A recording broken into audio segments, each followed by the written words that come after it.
creative nothingness. Are you ready to read? Oh, the yes. next two pages? Yeah. 'Cause Okay. This is the one that I believe you have a lot of feelings about. I do. Yeah. This is my rant story. This is one of my rant Let's stories. go. Let's go. All right. So, do you want me to read it, or do you want me to describe it and read it? Just read it. Okay, let's give just us, read it. give All us right. the. Jeff, you better be asleep in there and not playing on that damned phone. You've got a test early in the morning. One night, the app appeared on the stores for free, seemingly out of nowhere. Yeah, in a minute. It had no description, but that didn't stop the kids from downloading it. And what it did, no one could explain. No one could comprehend. The app simply turned kids into trees. Bam. So yeah, I can kind of like talk mechanics on this, but No reason to go mechanics. This is very clear. Like, okay, cool. Bam. Page turn into splash, which is like that's just suspense horror. But what inspired this specific? Why trees? Why any of this specific thing? I mean, we can flip through this as you go, but this is the one. Like, tell me. Okay, trees. I wanted to do body horror. I mean, I do. There's 2 body horrors in the first issue. But I wanted to do like I was like, what's scary and what's like pulpy? Like what's something that you'd see in like 1950s thing? And I was like, well, maybe people are turning into something. It's like what would it be scary to turn into? What would be funny? That's the other thing is like horror and humor are like can be really similar. So it's like, well, what if they're like planking, like kids were like planking back in the, I don't know, 15 years ago or 20 years ago. What if the app turns them into trees? So it was like, I will get into like the inspiration of this, but I feel like I have to wait until like after we've gone through it. Let's keep going. So the kids, they're having fun. They're just doing this. Yeah, now. I mean, I thought it was going to be a horror at the start, and then on page 3, I'm like, oh no, yeah. This is fun. Yeah, it is right because, we'll get into that, but the kids, they start goofing off in class, and then it escalates, right? So there's just a clear escalation mechanically of what's happening here. It starts off in the bedroom, then it's in the classroom, then it's like on the streets, then it's like powerful people start seeing but they don't understand what's happening. Like they see that kids are doing this stuff, but they don't understand what they're doing. So that's very scary for someone to see youth culture and to not understand it. And so it's not like this is a scary story in some ways, like socially. So yeah, so basically it escalates, and they start going out at night and turning into trees, and then the government puts a stop to that real quick, and they pass legislation where they block the app, and the kids that were treed up, they were tree posed. They don't get out, right? They're just stuck as trees, stationary where they were when they turned themselves into trees after they deleted that app off all of the stores. And if you could, there is one thing that I would change on this page. What? There's I don't know. Did anyone see anything wrong with this page? The kids skating directly into the trees?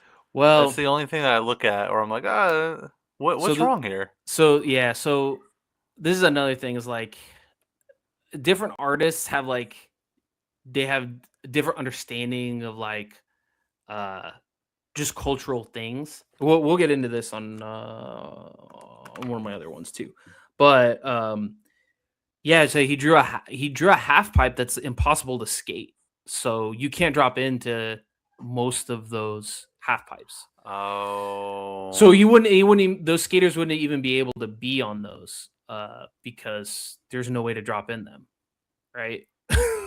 It's just the half part. It's just the ramp part of the half pipe. Yeah. So yeah, I didn't catch that until it was being colored, and I was like, oh my god, that's like.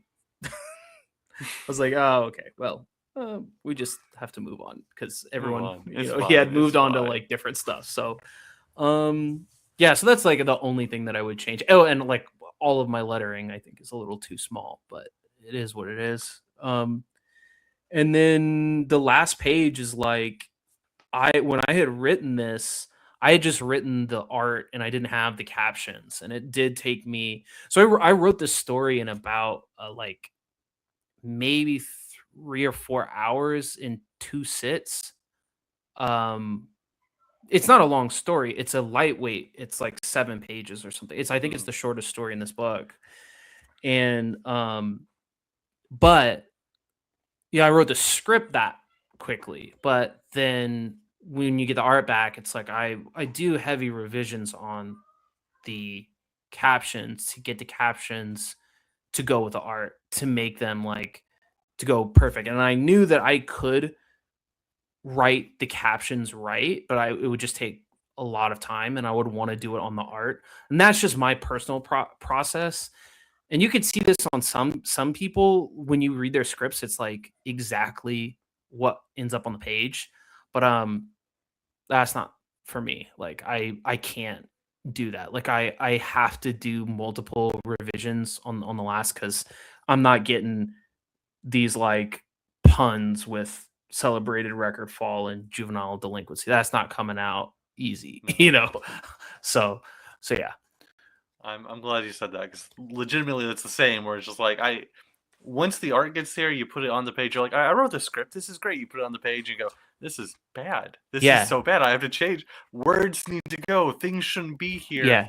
It all changes. Yeah, it does. And it's not like there are heavy hitters. Like I was reading Jason Aaron's Jason Aaron's like, I love Jason Aaron. He's a great writer. But his script for Scalped is totally different than what got published. And I think in the like omnibus or whatever I was reading, I had it like from the library, and you can see like the difference in the dialogue, and it's like, okay, cool. Thank God I'm not like the only person who just like I feel confident enough to hand this to an artist to be like, you can get this. The dialogue's gonna be something like this, but I'm gonna like it's jazz, or it's like, we're dancing partners, right? And like you're gonna give me something and I'm gonna be like, no, I have to make this better. Like this is not gonna be, you're giving me better, you're gonna make the script better,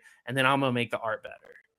Like we're gonna dance kind of thing. It's like there's improv to comics making. You're not sitting by, I mean, you are sitting by yourself for a lot when you're making comics, but I do feel like there is you got to riff. So riff. No, that's a fantastic piece of advice. Like truly, it's one of those like I've seen it happen so many times. I've seen plenty of people put that in action. You said this story was about, well, you didn't actually say what the story was about, but you mentioned a fear of youth culture. And we've talked previously, you mentioned about kids doing stupid things just because they do stupid things. What point were you trying to make here, if any, on this specific story? So I don't know, like, I will say, I don't know. I don't want to try to like necessarily make points. I kind of want to tell stories. Just tell stories. I do think that the best story, some of the best ideas and the best stories, they come from something that you feel strongly about, or something that like inspires you. And so I had just, I mean, I think you probably you're aware of how like obsessed I have been with the history of comics in general. And so the history of comics like goes with like the history of like the 1950s, but it actually dates back to way before then, and to like the teens, 1800s, political cartoons, for sure, racism.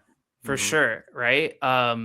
And anyway, so I was thinking about the history of comics, and I wanted to retell a condensed version of like one of my favorite parts of the history of comics, which is the 1950s. And I've read several books on the history of comics, but the one that I read right before writing this was a book called 10 Cent Plague Mhm. by, I think it's like 10 Cent Plague. I forget who wrote it, but it's a great in-depth story of specifically the 50s and the scare of, you know, kids are reading comics, and then, you know, Frederick Wortham had this thing where he was saying, he was like this child psychologist, and he was like, oh, these kids are killing each other, and it's because they're reading comic books, they're reading Superman, and they're reading these, you know, crime doesn't pay and this very violent stuff, and then they're going out and killing each other. And that's not true, but that truth kind of took off. And so I wanted to capture that story in like a modern setting. And I wanted a speculative element. So my speculative element is kids turning into trees, but the story is the same, and it happens all the time. Like this story, you were like, this reminds me of pole sitting. And it's like, y- I was like, I don't know what that is. And then I looked into it, and you started explaining it. I was like, oh yeah, like that's exactly what this story is, exactly that, where kids will find something that they like to do. Sometimes it is, you know, maybe, you know, flagpole sitting is like, that actually sounds like that could be dangerous, but I mean, how many kids died from that? I don't know. But We don't know. were kids reading comic books and killing each other? No. But you know, that was the story that got told. And so there were hearings, and then eventually horror comic books literally died in the 1950 in 1954, the end of 54. There's no Crime Does Not Pay, there's no Tales from the Crypt, none of that in 1955, gone. And it's because they self-censored before the authorities did. So, and that's kind of this story where it's just like that culture just dies. Like it just immediately dies. So I'm riffing on that. I feel like upset about that, right? Because like if you actually look into like the claims of what Frederick Wortham was saying, is like there are people killing each other, but it doesn't have to do with the media that they consume. Like there is motivation for murder, and it doesn't have to do with like, oh, I was like watching like a violent movie, or I was reading a comic book where Superman punched someone, so I beat some kid in the head with a rock. It's like, no, there's like people, I mean, I'm not going to get into that, but like there are a lot of books written by people in the FBI that are fantastic, that go into the anatomy, or the, you know, anatomy of motive for murder, uh, which is extensive, and has nothing to do with media. So anyways, so yeah, I wanted to like riff on that, but not like, I don't want to like be like super preachy. So I just wanted to tell the story, Tell the story, yeah. and then people can kind of like take what they want away from it, you know. So with this, I'm gonna wrap everything up on this one. But this is the lightest story that you had in the book. This is a story that is based on something that you care a lot about. And this is a story that felt more sci-fi than horror for me at first. It's one that when I read it, it stood out among all the others. I said, "Oh my gosh, this is so good! Like this is just really good." And it's one of those things that, like a lot of pieces of advice, is always just, you know, write what you know, write what you care about, write like the genuine, honest feeling, and it's going to connect with people. And I thought it was crazy because this is one that connected with me, and there's so many pieces to it, and then you're telling me all of these things about it, and I'm going, That's why. That's why. That's why. Like, you cared so much, and this is 7 pages of just like a good story. So I applaud you on that. That's one of those things I really loved hearing all of that. Bait for the bait drill. Trash for the trash throw. Welcome to my emotional Thunderdome. I am creative nothingness.